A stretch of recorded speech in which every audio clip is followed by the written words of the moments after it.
அன்பியம் YouTube இல்லந்தோறும் இறைசாட்சி உள்ளந்தோறும் மகிழ்ச்சி.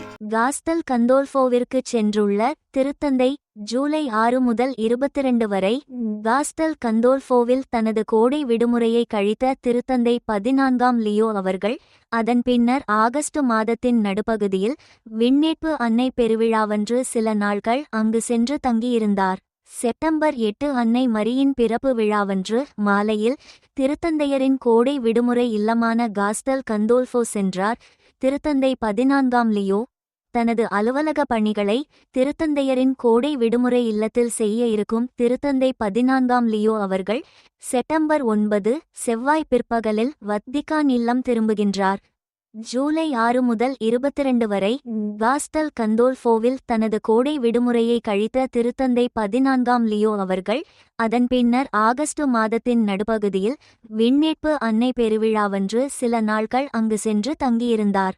அதனைத் தொடர்ந்து செப்டம்பர் 5 வெள்ளியன்று திருப்பீடத்திற்கு சொந்தமான 55 ஹெக்டேர் பரப்பளவை கொண்ட போர்கோ லௌதாதோ சி என்ற திட்டத்தை பார்வையிடச் சென்றார். மேலும் அங்குள்ள 3000க்கும் மேற்பட்ட தாவர இனங்களை பராமரிக்கும் ஊழியர்களை சந்தித்து அவர்களை வாழ்த்தினார் திருத்தந்தை. இந்த அன்பியம் யூடியூப் சேனலை நீங்கள் ஷேர் பண்ணுங்க, சப்ஸ்கிரைப் பண்ணுங்க, லைக் பண்ணுங்க. Wish you all the best.